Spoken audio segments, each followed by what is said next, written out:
5-7 দিন আগে একটা আর্টিকেল পড়লাম, অবাক হয়ে গেছি। কি সেটা?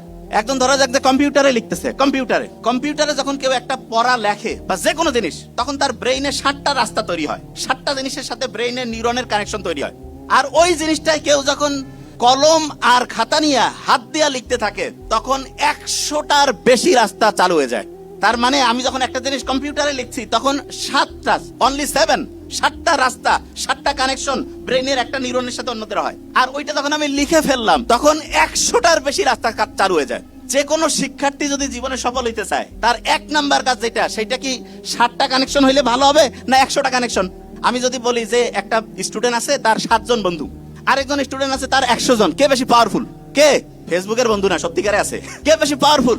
100। আমার বন্ধু এই যে প্রক্টর যে রয়েছে ফেরদৌস, সে বলতেছিল যে ডিপার্টমেন্ট 22টার মধ্যে 17টা হচ্ছে মেয়েরা হচ্ছে যে ফার্স্ট হয়েছে। আমি যখন পুরস্কার নিচ্ছিল, আমি মনে করলাম যে এটা বোধহয় ফিমেল ইউনিভার্সিটি নাকি, মানে সব মেয়েরা নিচ্ছে। তা বললো যে না, ডিপার্টমেন্টের মধ্যে 22টার মধ্যে 17টা হচ্ছে মেয়েরা হচ্ছে চ্যাম্পিয়ন হয়েছে। মেয়েরা যে চ্যাম্পিয়ন হয়েছে, ওদের বুদ্ধি কি খুব বেশি এরকম? এই কারণে ছেলেরা এখন বেশিরভাগ জনে, আজ থেকে 15-20 বছর আগে বইয়ের মধ্যে লেখা ছিল যে মেয়েদেরকে কোঠা দিতে হবে। বিশ্বাস করো, যেভাবে দিন আগাচ্ছে, ছেলেদেরকে কিছুদিন পর লিখতে হবে আমাদের কোঠা চাই।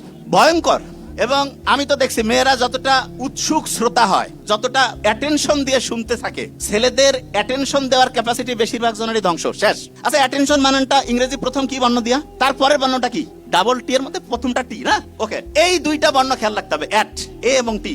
মেয়েদের ক্ষেত্রে বেশিরভাগের মাথায় এখন আলফা ফ্রিকোয়েন্সি তৈরি হয়। আলফা মানেটা কি? মেয়েরা শান্ত শিষ্ট ধৈর্যশীল, ছেলেরা হচ্ছে, হ্যাঁ, দুনিয়ার আন্দোলন সফল করার জন্য আবু সাইদের মতো অসাধারণত্ব দরকার আছে, ওইটা ঠিক আছে। এবং ছেলেরা অসাধারণত্ব দেখিয়ে একটা জাতিকে মুক্ত করছে, ওকে ফাইন। কিন্তু পড়াশোনার ক্ষেত্রে ফাইটিং করলে কিন্তু হবে না। পড়াশোনার ক্ষেত্রে স্থিতিশীল ব্রেইন লাগবে, মানে ব্রেইনটাকে ঠান্ডা রাখতে হবে। ব্রেইনটাকে ঠান্ডা রাখার জন্য 1 নাম্বার জিনিস যেটা দরকার আছে, নাম্বার 1, সেটা হচ্ছে ব্রেইনটাকে হচ্ছে ঘুমাইতে দিতে হবে। যে ভাই ব্রেন কি ঘুমায় না? ব্রেন আসলে ঘুমায় না। যখন আমরা ঘুমাই তখনও ব্রেন জেগে থাকে। তবে একটা ইন্টারেস্টিং ঘটনা ঘটে, যখন আমরা ঘুমাই তখন ব্রেন পরিষ্কার হয়। যে ভাই এটা কি বলেন? হ্যাঁ।